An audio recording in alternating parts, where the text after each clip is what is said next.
দর্শক, নির্বাচন কি ফেব্রুয়ারিতে হবে? এই প্রশ্ন বারবার ঘুরে ফিরে আসছে কেন? সন্দেহটা কোথায়?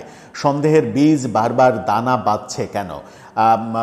সন্দেহ হওয়ার বহু কারণ তৈরি হতেই পারে। সম্প্রতি তারেক রহমানের দেশে ফিরতে না পারা ব্যাপারে তার ফেসবুক স্ট্যাটাস সেই সন্দেহটাকে আরও বেশি বাড়িয়ে দিয়েছে। গতকালকে সরকার বেগম খালেদা জিয়াকে অতি গুরুত্বপূর্ণ ব্যক্তি হিসেবে ঘোষণা করে তার এসএসএফ নিরাপত্তা ব্যবস্থা চালু করেছে।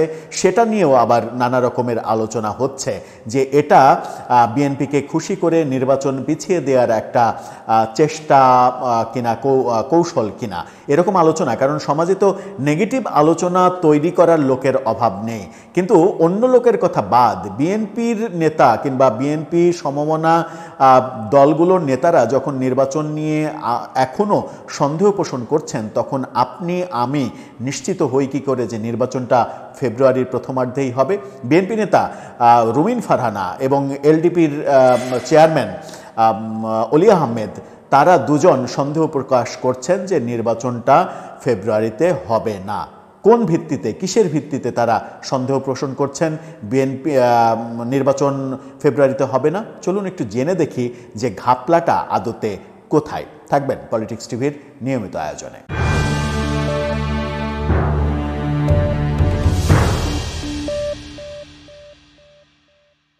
দর্শক, বলছিলাম নির্বাচন ফেব্রুয়ারিতে হবে কি হবে না এটা নিয়ে সমাজে জোর আলোচনা রয়েছে এবং অনেকে এইটা প্রতিষ্ঠিত করার জন্য যে ব্যাপারগুলো বলেন, আলোচনায় আনেন, সেটা হচ্ছে যে 2 মাস পরে, 2 মাস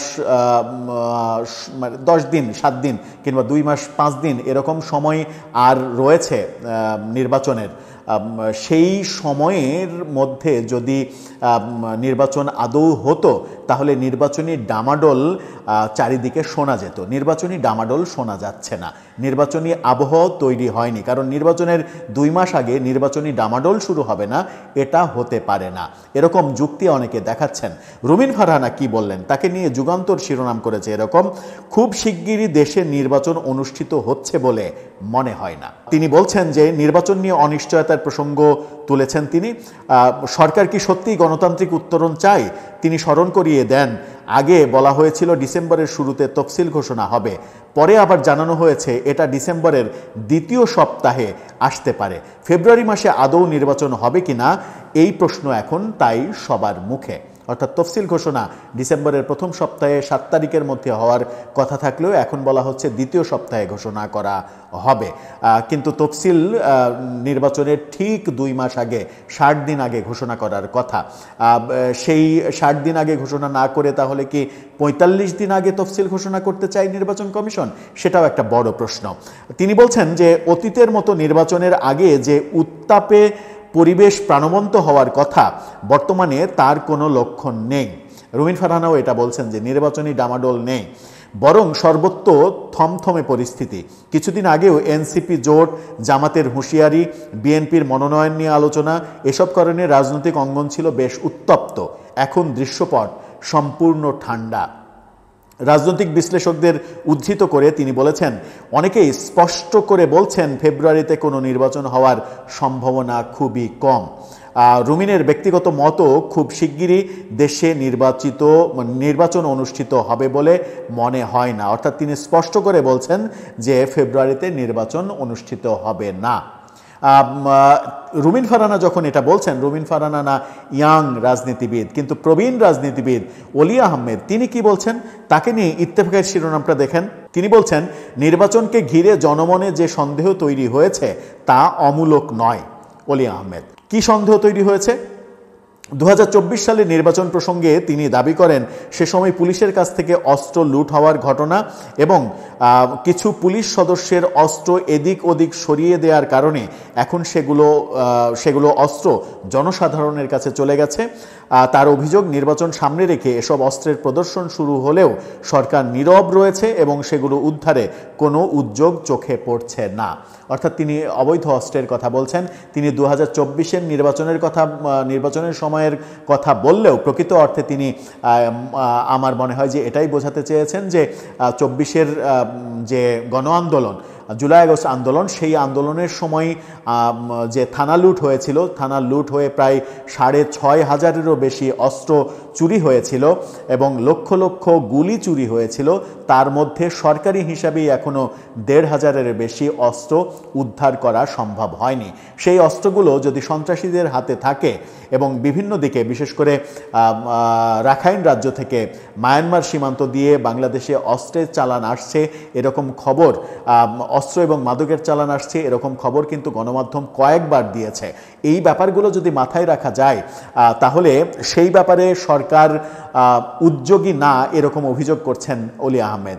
নির্বাচনের পরিবেশ সুষ্ঠু রাখার জন্য, নির্বাচন যদি সত্যিই হতো তাহলে নির্বাচনের পরিবেশ সুষ্ঠু রাখার জন্য এই অস্ত্রগুলো উদ্ধারের ব্যাপক আয়োজন চোখে পড়ত। আইনশৃঙ্খলা রক্ষাকারী বাহিনী ব্যাপক অভিযান চালাতো, কিন্তু সেরকম কিছু তিনি দেখছেন না। সেই কারণে তিনি বলছেন যে নির্বাচন ফেব্রুয়ারিতে অনুষ্ঠিত হবে না, এই যে আশঙ্কা, সেই আশঙ্কাটা অমূলক নয়। এখন ব্যাপার হচ্ছে যে নির্বাচন যদি পিছিয়ে দেয়া যায় তাহলে কাদের লাভ আর কাদের ক্ষতি? আমার মনে হয় যে নির্বাচন যদি পিছিয়ে দেয়া যায় তাহলে সবথেকে বেশি ক্ষতিগ্রস্ত হবে বিএনপি। কারণ গত 15-16 মাসে বিএনপির ব্যাপারে, বিশেষ করে তৃণমূলের নেতাকর্মীদের ব্যাপারে ব্যাপক অভিযোগ আসতে শুরু করেছে। সেই অভিযোগের কারণে বিএনপি আরও যদি নির্বাচন ডিলে হয় এবং এই অভিযোগের মাত্রাগুলো যদি এরকমই থাকে কিংবা বাড়তে থাকে তাহলে ক্ষতিটা বিএনপির হবে। আর অন্যদিকে লাভের কথা যদি আলোচনা হয়, অনেকে বলার চেষ্টা করেন যে সরকারের খুব ঘনিষ্ঠ মিত্র হিসেবে এনসিপি এবং জামাত যেহেতু রয়েছে, সেহেতু নির্বাচন পিছিয়ে দিলেও তাদের কোনো ক্ষতি হবে না, তারা বরং লাভবান হবে। কারণ তারা ক্ষমতায় না থেকেও ক্ষমতার আস্বাদ গ্রহণ করছেন। যদিও গতকালকে জামাতের আমির অভিযোগ করেছেন যে ক্ষমতায় না থেকেও কোনো একটা দল ক্ষমতার দম্ভ, ক্ষমতার বড়াই করছে, ক্ষমতা প্রদর্শন করার চেষ্টা করছে। অর্থাৎ তিনি বিএনপিকে টার্গেট করে কথা বলেছিলেন। রাজনীতিতে এক দল আর এক দলের বিপক্ষে কথা বলবে, এটাই স্বাভাবিক। আবার হয়তো কখনো দেখা যাবে যে আগামী নির্বাচনে যদি আওয়ামী লীগ নির্বাচন করার সুযোগ পায়, মানে ঘটনাক্রমে যদি এরকম হয় যে আওয়ামী লীগকে নির্বাচন করতে সুযোগ দেওয়া হলো, আওয়ামী লীগ জাতীয় পার্টি 14 দল এডেকে নিয়ে জোট করে ফেললো, তখন আওয়ামী লীগকে ঠেকাতে বিএনপি এবং জামাত পুনরায় জোট করে ফেললেও অবাক হওয়ার কিছু থাকবে না। কারণ গতকালকে আমরা এটাও দেখেছি যে রেজা কিবরিয়া, আওয়ামী লীগের মন্ত্রী শাহ এএমএস কিবরিয়ার ছেলে রেজা কিবরিয়া, যিনি বিএনপিতে যোগ দিয়েছেন এবং এবার তিনি বিএনপির এমপি হওয়ার জন্য ভোট করবেন, যিনি মাঝখানে গণফোরামের সাধারণ সম্পাদক ছিলেন, গণফোরাম ভেঙে গিয়েছিল তার নেতৃত্বে, তারপরে গণ অধিকার পরিষদের আহ্বায়ক ছিলেন, সভাপতি ছিলেন, গণ অধিকার পরিষদ ভেঙে আমজনতার দল হয়েছিল, আমজনতার দলের আহ্বায়ক ছিলেন তিনি, আমজনতার দলের আহ্বায়ক থেকে সেখান থেকেও চলে গিয়েছিলেন, এরপরে তিনি বিএনপিতে যোগ দিয়েছেন। তার মানে হচ্ছে রাজনীতিতে সব সম্ভব, সব সম্ভবের একমাত্র আশ্রয়স্থল হচ্ছে বাংলাদেশের রাজনীতি। সুতরাং অবাক হওয়ার কিছু থাকবে না যে কোনো কিছু ঘটলে।